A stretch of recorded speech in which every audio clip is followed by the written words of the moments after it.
Ladies and gentlemen, welcome to this week's Inspiring Leadership podcast. I've already had a fascinating conversation on two occasions with Garrison Sergeant Major Billy Mott, OBE, MVO. What a fascinating man he was and is when he was the Garrison Sergeant Major 2002 to 2015 of London District. And now he's at Missouri Military Academy, looking after children aged 13 to 18 in the United States of America. Billy, welcome to the Inspiring Leadership podcast.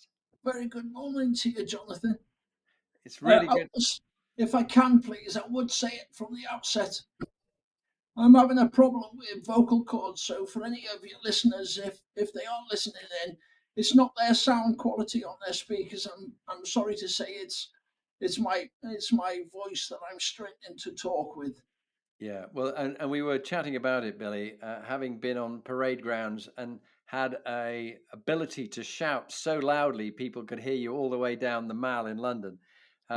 It's nothing to do with the fact you've overused your voice. It's just No, something they've all hardened up over the years. A bit like us, Billy, at our age. I think we're similar ages, you and I. I think you've got a year or two on me. But look, it's lovely to have you on, and I've just seen the amazing work you're doing, and I just thought you have such a wealth of experience, taking you all the way back to the Falklands War when you were with the Welsh Guards, with the Prince of Wales Company.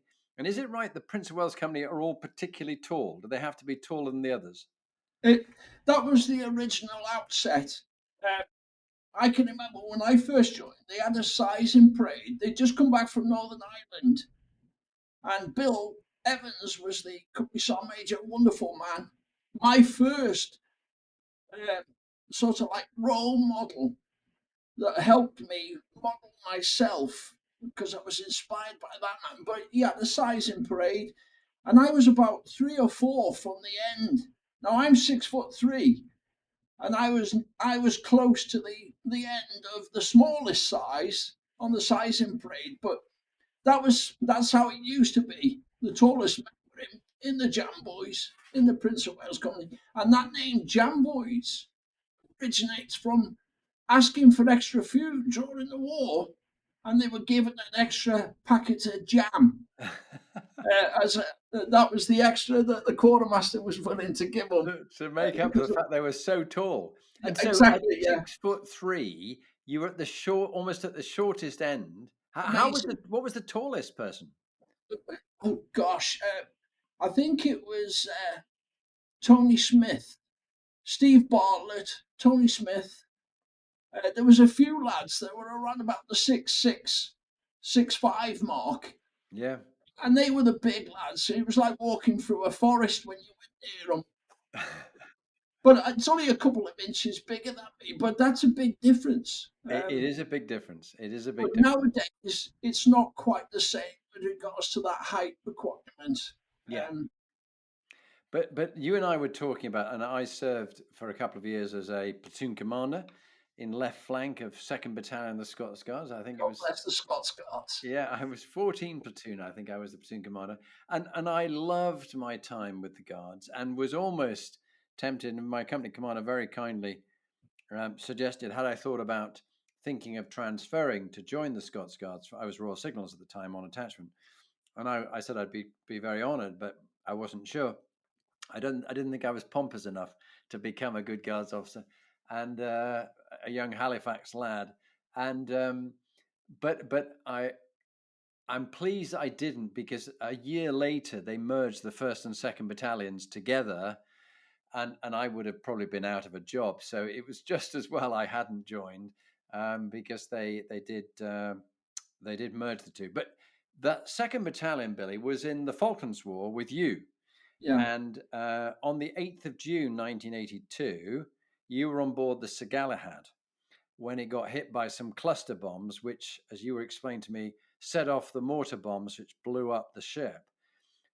You lost 32 friends that day, Yeah. and it was a catastrophic moment in your life. Do you want to just tell us a bit about that day?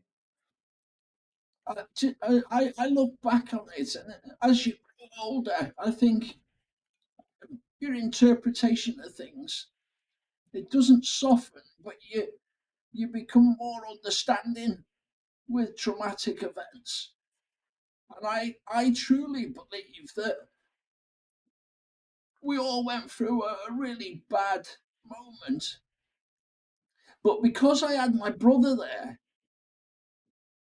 and I was more concerned about seeing him, I was very frightened. There's no mistaking that. But I think because I had that mindset of needing to see my brother, it helped me.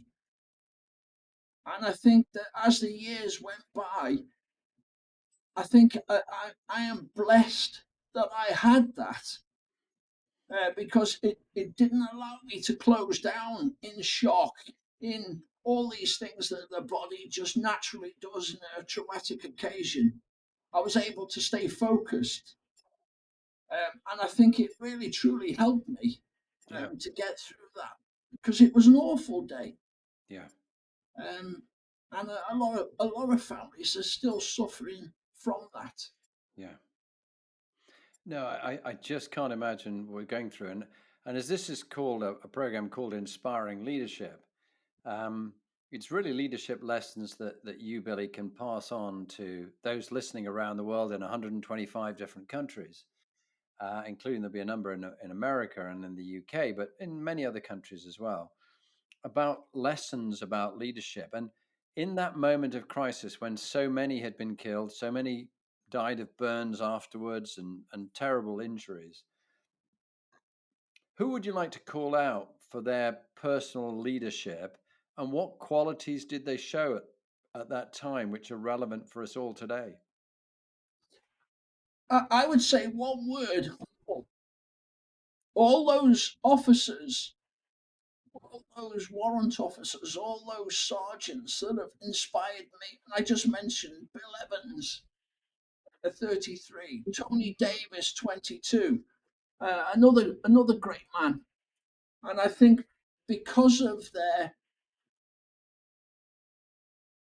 easygoing nature, because they were strong men, and firm but fair, but because they had this ability to be more like a father figure, to be more like a bigger brother, and to help you to understand your mistake, to help you to understand what you were doing wrong. My apologies, my phone's just ringing. I That's should okay. have switched that off. I do apologise. That's all right, Billy. Um,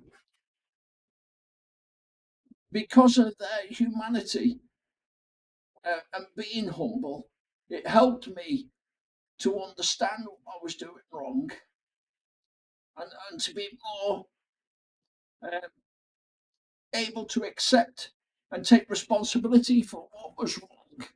And I've used that as a valuable tool as I have grown in any organization by just making sure you stay humble with the person and be respectful of them.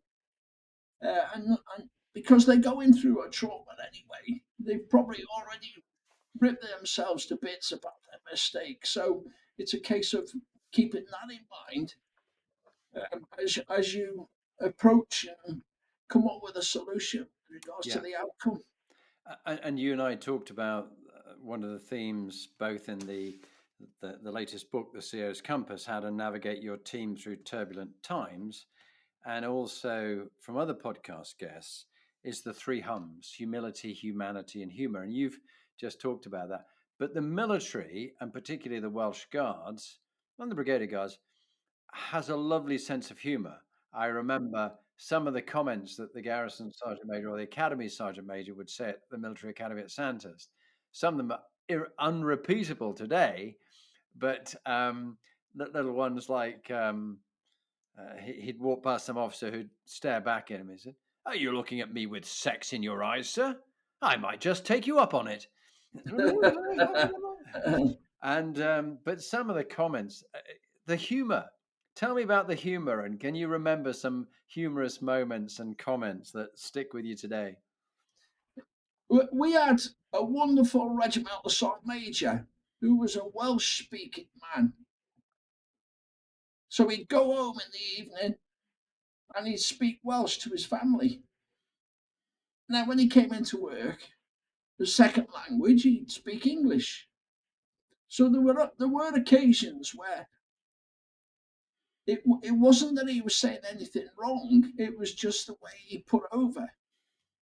And I can remember once we were in Germany and we were doing a rehearsal for St. David's Day. And we did the rehearsal and we went out the next day for another rehearsal.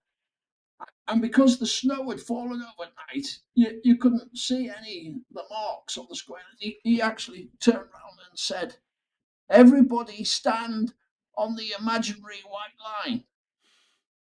Now he didn't mean it because he was a very very professional man, but it was the way he said it. Or saying, "Man, if I get down on my belly, we all get down on my belly." So just little things like that he used to say. But I mean, some of the great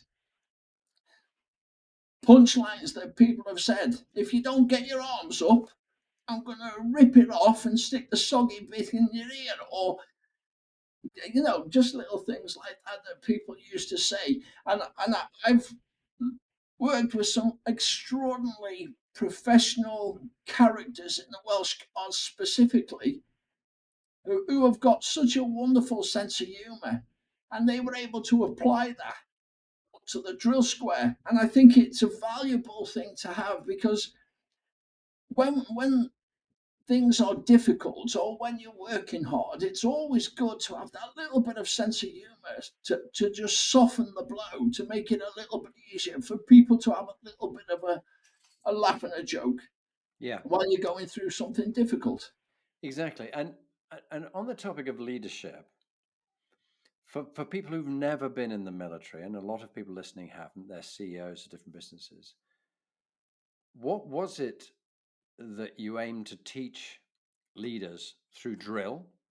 And what is it that you find even today when you're at the Missouri Military Academy, you find helps with drill? What is it that gives leaders a skill that they wouldn't otherwise have?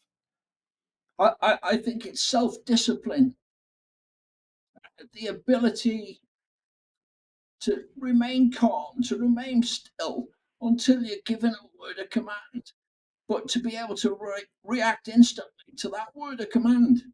And I think that on the drill square, I worked with some really strong characters that in the battlefield, great leaders, courageous, led from the front, but you put them on the ceremonial arena and they're intimidated. They're concerned about what they're doing and whether they're going to say it wrong or give the wrong word of command. So they were very, very guarded with communication. There wasn't that confidence like you would get in a situation where that would be life threatening. And it's amazing how you can go from one to the other and find a really courageous man in the battlefield who's very, very shy and meek and insecure on the parade ground. But I think that self discipline and being able to react to a word of command instantly is valuable, because when, like I said earlier, when the body closed down, when a person goes into shock, to be able to react to someone else giving an instruction to give a word of command and being able to react to it, I think can mean the difference between life or death. It can mean the difference of being able to win a battle and lose it. Yeah. And I think that it's that skill on the parade square of being self-disciplined, of being able to follow an order, follow an instruction, and that ability then to take that and incorporate it into the battlefield. Yes, and I think I found during my 20 years service that, particularly when I was in the warrior armored fighting vehicles, that when you were wearing your respirator and your NBC suit and it was very hot and you're in the turret and the lid was closed down, you're looking through the glass and you had to communicate with like 10 other vehicles and encode it and everything else, that having drills and certain disciplines that you go through when you're under severe pressure, it helps you without thinking about it. You just follow through a drill. Yeah, it's muscle memory. It is exactly that. And you Exactly that. can react better. Yeah. Now, I think you've had a fascinating life, and particularly you've met some very inspiring leaders who are high-profile public figures. Particularly, let's talk about the royal family, the Queen, the Duke of Edinburgh, and Diana, and other people that you have had the chance to meet, as I have, but nothing like on as many occasions as you. And they speak to you as almost like a personal friend, as the London District Garrison Sergeant Major, but still with a little bit of fear. They're not quite sure quite how the Garrison Sergeant Major will behave, particularly when you've got this huge bearskin on and your tunic and you're on parade. But what were the leadership qualities that you saw in the best members of the royal family that you think are relevant to us all as leaders, in the way we show up in life?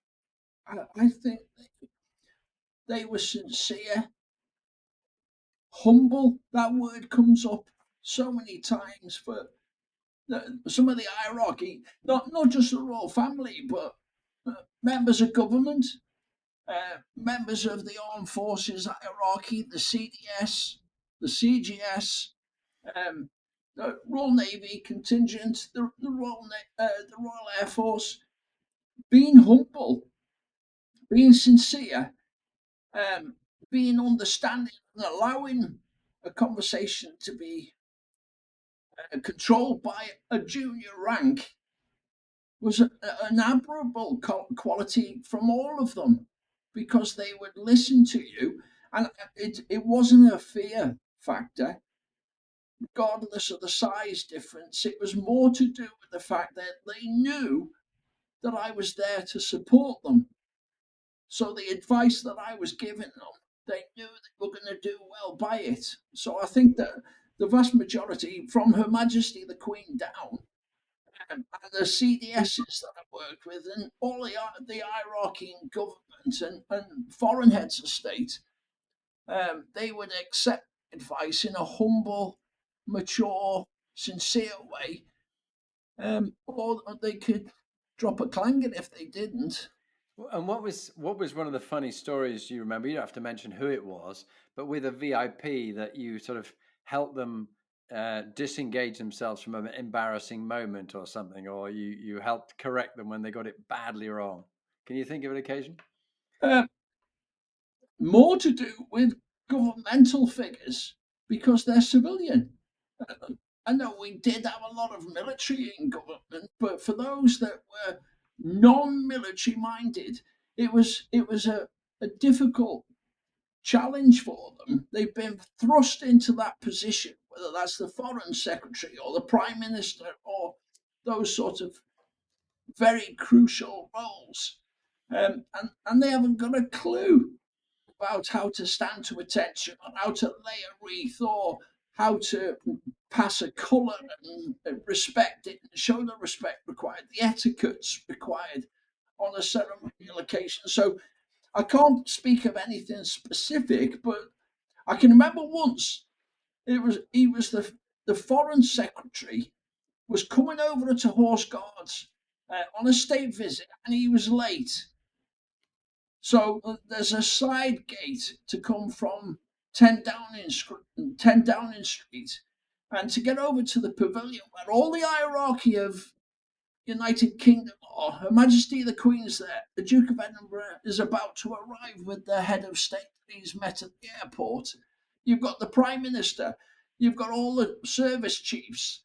You've got all the heads of Great Britain. And the Foreign Secretary is coming across the square, bimbling, literally.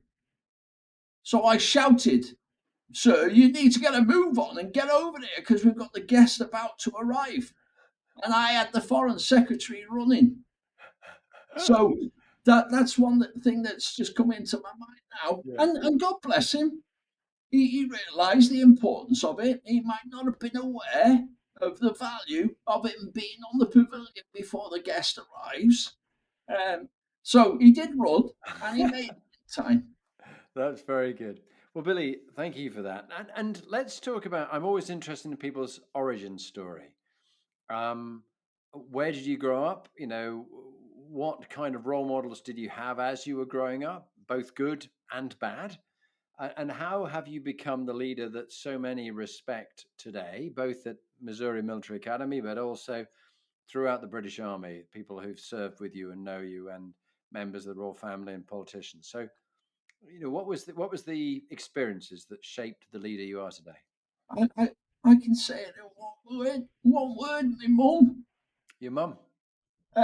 My dad died when I just turned 12, and I was Sorry. the eldest lad. So, as you may be aware, I've got two brothers that served in the Welsh Guards. My middle brother, Nick, retired as a lieutenant colonel. He's still at the Chelsea Hospital as the quartermaster there. My youngest brother retired as a regimental song major at Netherhall, the Army School of Music. So the three of us were regimental song majors, but we were brought up by a woman on her own, a strong woman. If you said something wrong at the breakfast table, you get a clip around the ear roll.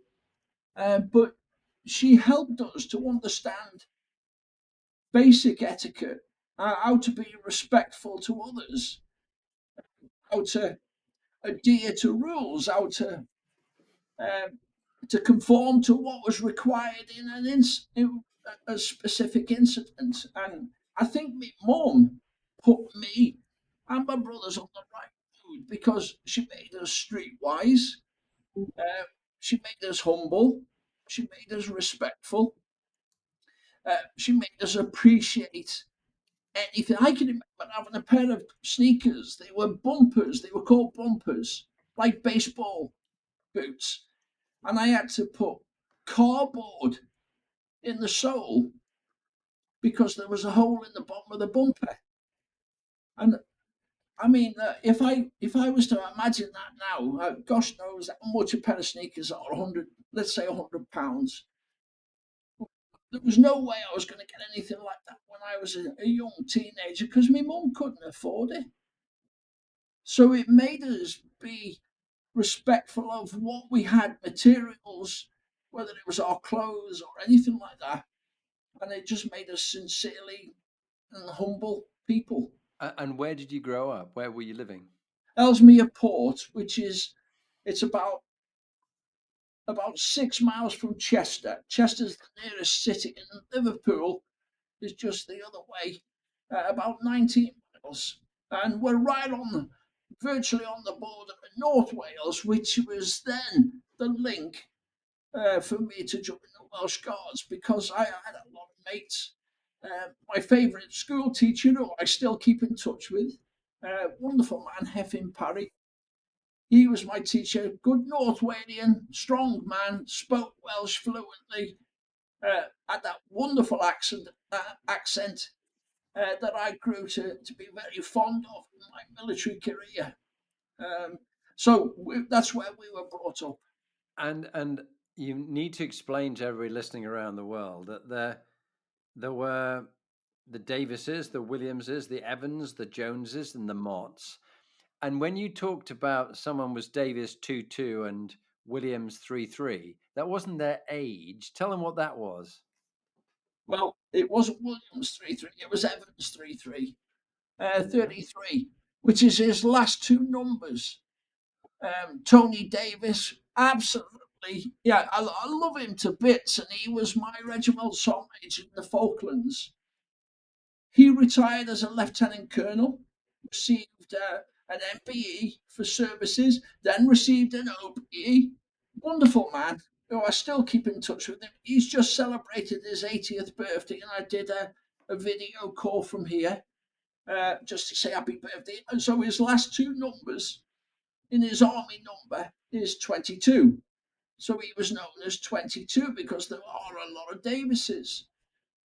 I've got three cousins that were Davis. So Davis is a very strong Welsh name. And I say strong Welsh name, not common. It's a strong Welsh name. Williams is a strong Welsh name. Evans, Jones, good strong names. And I'm picturing so many different men from my military career who I only knew by their last two. But there were a lot that we used the last three because the last two were the same. So we'd Yeah. have to know by I, the and, last three numbers. and you're making me smile. The last two, it could be apocryphal story, but there was the story about the Welsh Guards officer who had a surname, and then he was known as Tutu afterwards, and people assumed it was his last two regimental numbers. It was actually what he'd inherited, 2.2 million he'd inherited. And he happened to be out on the moors one night with his platoon, and it was pouring with rain somewhere like Dartmoor, and he decided this wasn't much fun for his platoon, so he took them down to a nearby hotel and paid the owner to put his 30 soldiers up for the night in the hotel rather than be out on patrol. I think he got in terrible trouble for that, but the boys loved him and would follow him anywhere. And not great. And do you know what? Them lads would have learned and gained so much more from that incident than any of the warfighting training or any of the obstacles or anything that would have happened at the exercise, because they would have loved the man Yeah, and they would have followed him anywhere. yeah, And so there was so much that would have been gained from that. correct. Great story. Yeah, and it also, you saw this and I saw this, that leadership in business and politics, sadly, there's very little investment in people's development, any courses, things like that. They would have spent thousands of pounds on different courses that you got, and me too. Yeah. And but yet in business, they begrudge you spending £5,000 on a coaching program for someone or a development program, but they desperately need it. And it's assumed they'll just sort of learn by a process of osmosis rather than Yeah. actually courses. What's your view on leadership development courses and the importance of a lifelong learning attitude? Well, I think it's part of experience. You've got to be able to experience courses, to experience moments of leadership and guidance.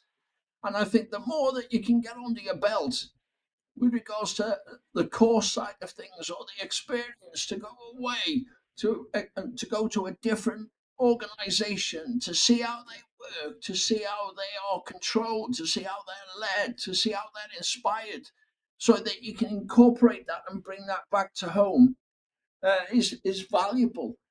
And I think if you keep everybody locked down because you don't want to spend any more money on making them aware of what they're capable of, the more you can inspire people to show what their worth is, and that if that means sending them on a course to get, even if it's just to get a tick in the box, they will glean so much more from it, and they'll come back with so much more of a positive view of wanting to be loyal, of wanting to support infrastructure, of wanting to be supportive to the company, and to share their wealth, to share their experience. Yeah. And I think sometimes people go, well, I'm not sure we want to, develop these people because they might then leave after we've developed them. And Yeah. my reply was, how about this? You don't develop them and they stay. What's worse? That you develop Well, them and they leave, or you don't develop them and they stay. it's like when you've got a platoon or when you've got a company and you get a really strong individual who's excelling right from the word go, and they want to move him or they want to promote him and send him to another company, and you're thinking, no, I'm not letting him go. And it's so disappointing to see that, instead of saying, go on, son, spread your wings, go and do what you're capable of, Yeah. because what goes around comes around. I've Yeah. always believed that. And I think that individual, if you allow him to go and produce the goods and do something inspirational, he'll come back straight at you Yeah. to support you or do something that helps. Yeah.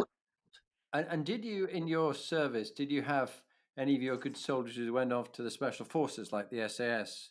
Did you Yeah, have any good people who left, and what were their qualities that you could tell at the time they were special? well, it was just this basic humanity. It wasn't like specific skill sets.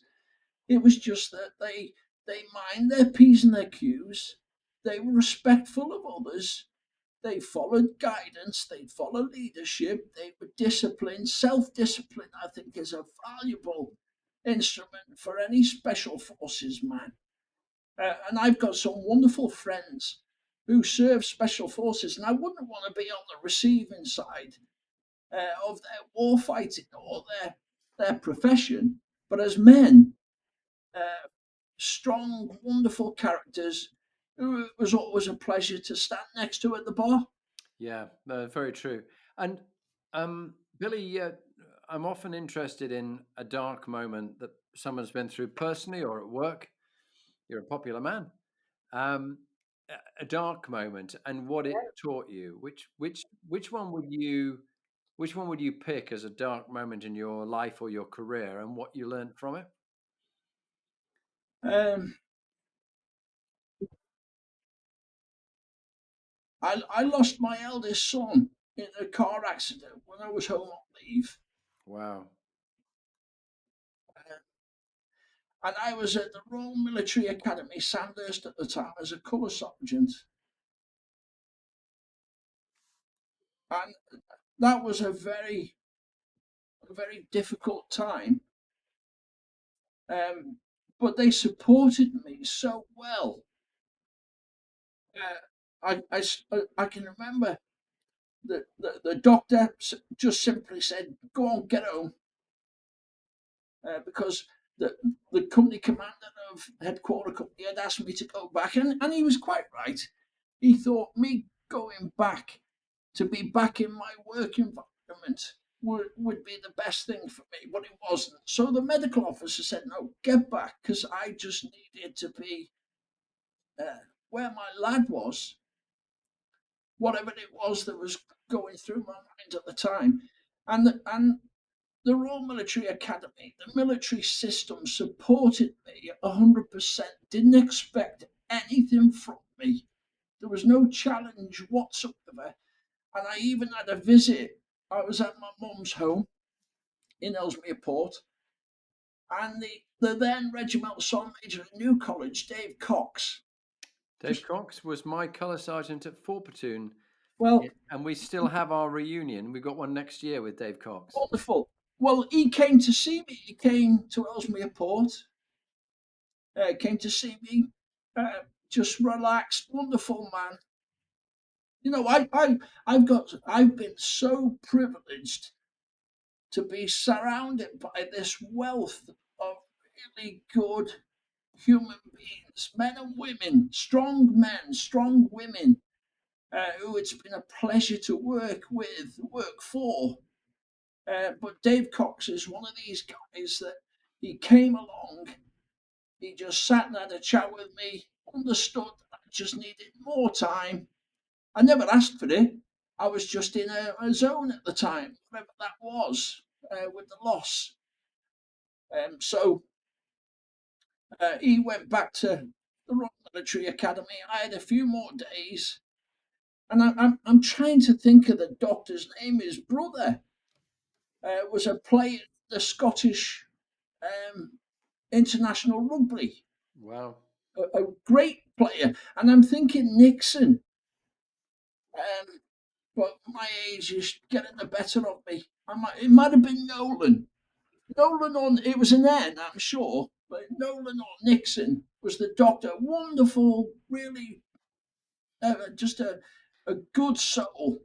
Well, Uh, it is so important to have leaders of that caring and compassionate side. But also, Absolutely. Yeah. David Cox was our colour sergeant when we were cadets 45 years ago. And I've just been in Nepal with one of the overseas students, General Himalaya Tapper. And we're in comms still with my other friend who was my best man in my second marriage to my wife Lee, and Errol Stewart. And he's still we talk about being the Coxonians. It wasn't the platoon commander we remember, Nigel Alderman. Sadly, he became an alcoholic and was a bit disappointing as an officer.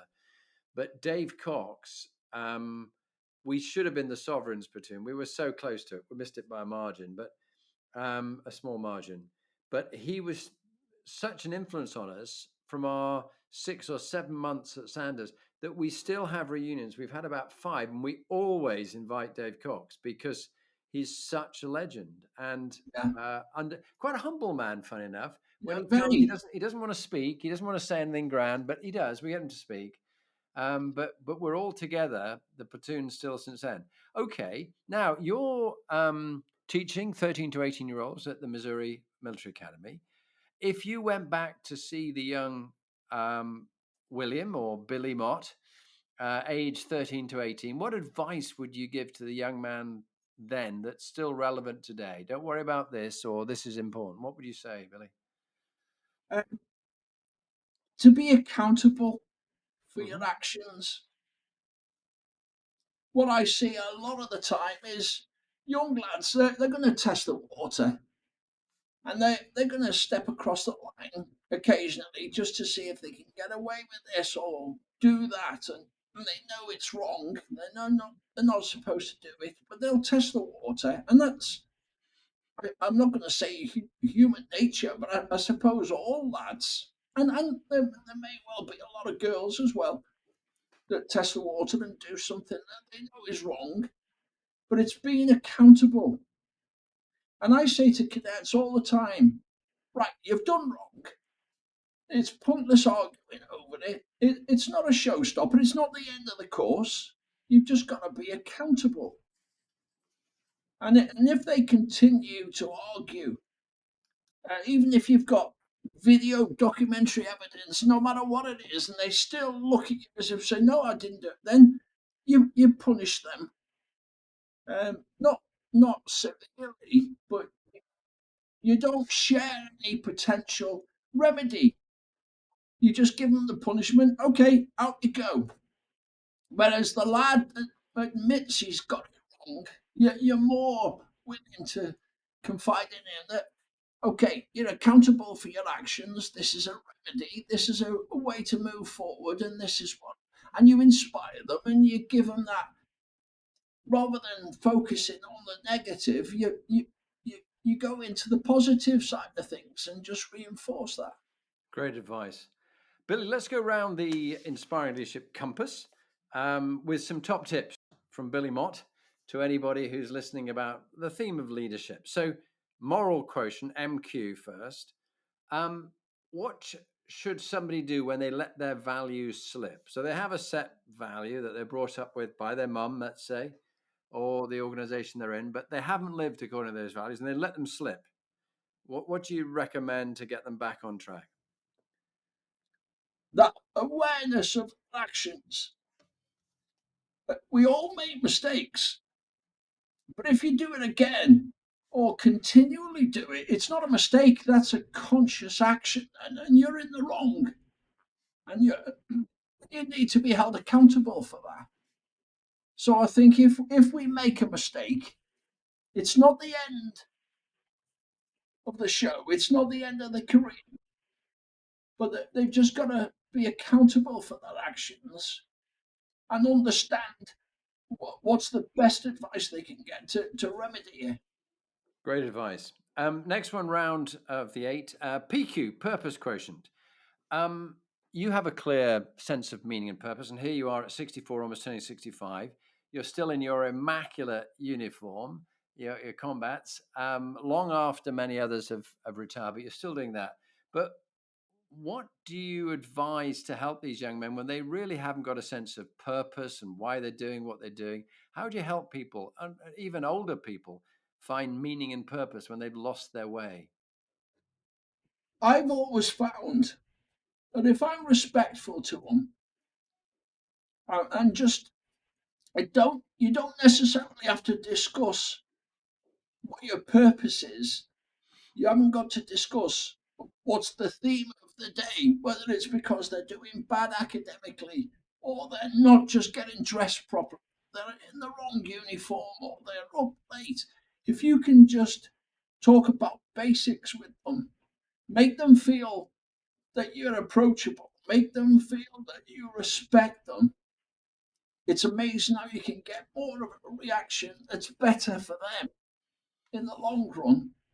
I've always found that, even with teenagers, if I treat them with respect, I don't go without saying Mr., whatever their surname is. Yeah. And there's a lot of staff here will just call them by the surname. Now, for me, if anyone calls me Mott, it just brings awful memories back to when I was a recruit, when I was a guardsman. So I think just by calling them Mr., I break down a barrier instantly before I've even said a word to them. Yeah. And you get a better response for them, and you can find out a little bit more. I like that. I like that. Health quotient is the next one. Um, Mental and physical health and well-being. Um, Rather than advise anybody else what to do, but what do you do, Billy, age 64, to keep yourself physically fit and mentally fit? What's your sort of routine? I think it's coming into work with a purpose. Mhm. We can all get mundane jobs. We can all have jobs that is a necessity for us to be able to survive. But if you've got a job that's got a sense of purpose and you're fulfilling something and you're helping others to better themselves, I think that's a great remedy for the mental side of it. I think it keeps me focused, and as I say, keeps the white corpuscles chasing the red.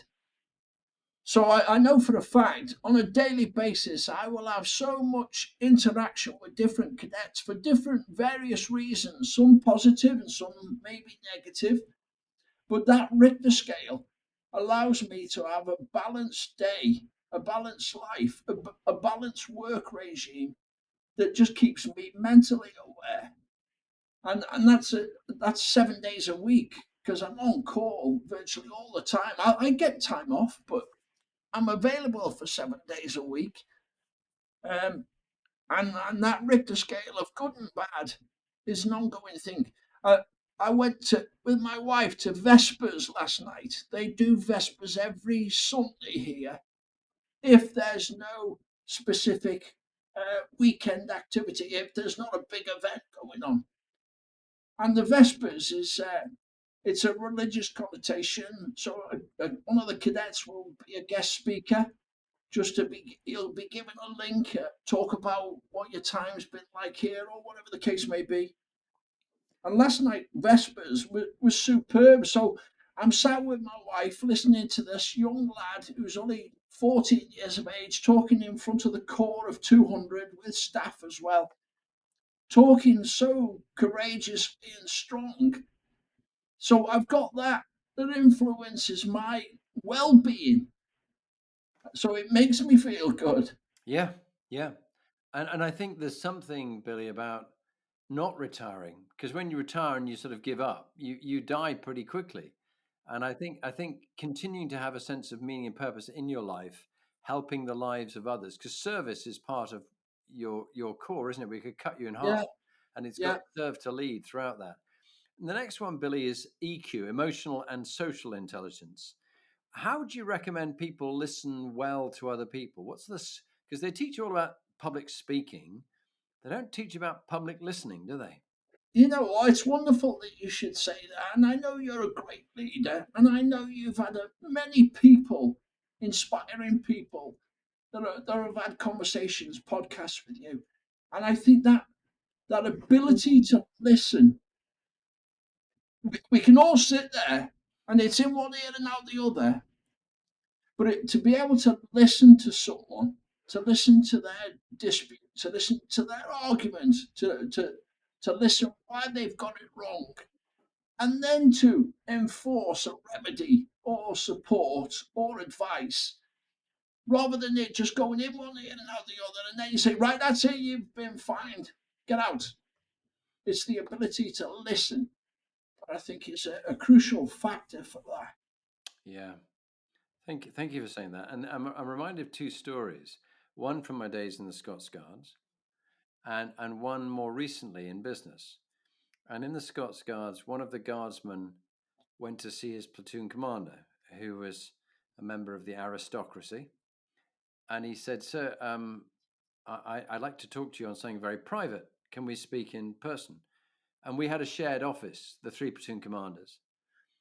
And he was sitting there with his boots up on the table, very disrespectful to the guardsmen who'd come in and stopped and halted and saluted and stood there to attention at the desk. And he said, "No, go on, tell me now. What is it? What is it? I'm busy." Well, he wasn't. He was reading the newspaper. I mean, he had nothing going on. This was in Cyprus. And he goes, "Sir, it really is very personal." He said, "No, come on, what is it?" So he thought, well, here goes. "So, my girlfriend's pregnant and I'm not sure what to do about it." He said, "Go away. I'm busy. Don't bother me with that kind of bullshit." Guardsman saluted and left. Now, we just turned to him. We said, "What were you doing? The guy was pouring his heart out to you. He's in a really bad space and he needs your moral guidance, support. Who does he talk to? What should he do? Does he need some time off?" "Oh yeah, but he's a bit stupid, that guy." I said, "No, you've made a big mistake and that will have lots of repercussions. The guardsman would not speak to that officer, none of them. And he actually had to be moved to the guards depot because he'd lost all credibility with his soldiers." And then I had someone the other day in business. He was finding everything was just overwhelming him. He was feeling close to burnout, and he talked to one of his bosses. And the boss said, "Well, yeah, that's all well and good, but these are my problems." And he started to make it all about himself. And the chap said to me afterwards, he said, he was dead to me. That person was dead to me because they were not interested in me at all. Does that resonate at all with you, Billy, of experiences you've had of good and bad leaders like that? Well, I just wrote something down there that was rare. I think there's a wonderful partnership. It may be the company commander and the company second in command, or it may be the company commander and the company sergeant major. But there's a good working relationship. If there is someone that's perhaps a little bit arrogant or ignorant or selfish or disrespectful, the other one won't be. So one can guide and counsel the other. And I loved that opportunity as a platoon sergeant, as a company sergeant major, as a regimental sergeant major, and as garrison sergeant major, the ability not necessarily to be talking to someone who was nasty or selfish, but to be able to give the counsel to that partnership is a crucial, a valuable tool. And I think the army is able to, well, not just the armed forces are able to exploit that in a positive sense because they've got the ability, if there is one of the, because we're all human, there's bound to be some people that are a bit nasty or a bit selfish or a bit self-centered. It happens, it's a natural thing. Yeah. But if you've got somebody else in the team who's the opposite of that, and he might have come up from the coalface himself, and he says, "Hang on a minute, you can't just say that and do that." Politely. I, It's yeah. so I never came across it that much. No, luckily I didn't. And I think it's such a shock to me when people treat people that way Yeah. that it really rails against everything I have. I'm thinking of two characters I had as you talked there. John Topping was my troop staff sergeant when I was in the Royal Signals, and he's a real character. Went on and did his MBA as a staff sergeant. He then became a staff sergeant, did his MBA. And then a Coldstream Guardsman by the name of Dave Gader. Yeah, I know Dave Gaynor very well. And I think he went into business afterwards. I'd like to catch up with him again. But when I was a platoon commander at Sandhurst, he was my colour sergeant and quite a formidable guy. I mean, I think he was Yeah. 6'6", and I rather was in awe of him because he was I was in the signals and he was in the infantry, and he knew more about the bits we were doing, platoon drills and things. So that was quite a small world. But Confident, courageous man. yeah, nice guy. So Yeah. the next one, quick fire one, was CQ, collaborative, cognitive, and cultural intelligence. But what's your advice to people to get on with people who are very different from them? Today we talk about the other, and we're seeing in America Democrats and Republicans, and everybody's getting very um, polarized. But Yeah. how do you get people to understand people who are very different from them? Well, we're always going to struggle with some people who just are so blinkered, so focused on a goal that they can't be persuaded to alter that course of action. But if you can give them the best that you can and stay calm and listen to their arguments and push yours, but at the end of the day, you've got to let them go that way if that's what they're adamant on. Yeah. And it's not a case of then turning around and saying, "Well, I told you that that was going to happen," because that's not a good leader that would do that. But if you can encourage them to at least review a different course of action or a different method or a different outcome, I think that is the best that we can all do in life. Yeah. Wise words. Thank you, Billy. Well, look, we've got time for one more, and then we'll talk about top tip. Yeah, we'll just quickly whiz through resilience. How would you advise people to pick themselves up in times of adversity? What's your tip for that? Resilience. It's crucial that you can accept your frailties, you can accept your missteps and your mistakes, and you're not that arrogant to believe that you haven't done something wrong. And if you can look at your mistakes and alter the course of action, I think that you can go from good to great. It's a case of just being able to understand if you've got something wrong, don't do the same thing again. Very wise advice. A different one, brand quotient. Um, your brand is, and your reputation and your image and your impact is what people say about Billy Mott when you're not in the room. So what have you learned from 360-degree feedback? How do you get 360 feedback over the years? Obviously, social media. I'm not a big fan of social media. Never have been.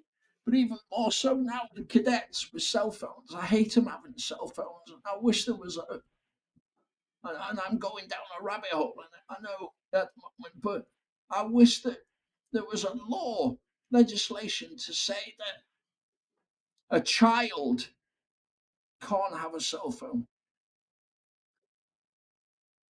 Because I truly believe that social media has got them bent out of shape before they've even stood up on their own 2 feet as a man or as a woman. And I think that that's something that needs to be addressed at an early stage. But to get back to your question, social media, Facebook, for instance, and LinkedIn, um, I've always been humbled. I've always been taken aback and felt to be very impressed with how people talk about me in incidents on social media, or when they've been to Heathrow and they see my photograph and they'll drop me a line and say, "I just saw you at It's Heathrow." your photograph in Heathrow. Yeah, yeah. That's a brilliant photograph. So things like that, when and it might be somebody from the coalface. It might have just been a guardsman that worked with me, or it might be a general. And to get those comments from people right the way across the Richter scale of the forces, and then in the civilian sector, even more so, friends, it's great when you see that.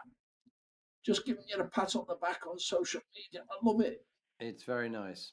And the final question before we talk about top tip is legacy. Here you are, Billy. You've left a legacy already as Garrison Sergeant Major, and your time with the Welsh Guards and many other things. But what would you like? What would you like your legacy to be? Supportive. Supportive. A man who is respected, junior ranks, respected the coalface and taking care of them as best as he can. Help them to steer them, to take appropriate action, to take the best course of action, and then to see them thrive in whatever activity they've gone on to. Yeah, I love that. That's a lovely acknowledgement. It's stewardship. We don't own them. We're looking after them while they're passing through. Yeah. To give them the best chance for their success in life, just like your mum and all the people who helped you and your brothers gave you the chance. So now is the chance, the top tip. This is a standalone piece in its own right. So would you say who you are, what you're doing now, what you've done in the past, and leave us with your top tip, and then we'll wrap up there, Billy. My name is Bill Mott. I'm retired Garrison Sergeant Major, London District. I served as a Welsh Guards for 37 years. And my top tip is it's nice to be important, but it's important to be nice. Fantastic. Well, as always, Bill, it's been an honor having you on the podcast, sharing your wisdom, and you model the humility, the humanity, and a nice bit of humor. And I'm sure you've got some wonderful, humorous remarks that you use with the young men when their bed blocks aren't quite right or their room is a mess. But thank you very much for being on the Inspiring Leadership podcast. And I wish you every success in the work you're doing. It's been a pleasure, Jonathan. It's Thank good you, to talk to you. Very good. And the best of luck with you, with your forthcoming book as well. I hope it's a great success. Thank you very much indeed, Billy. It's lovely having you on. Bye for now. Bye-bye.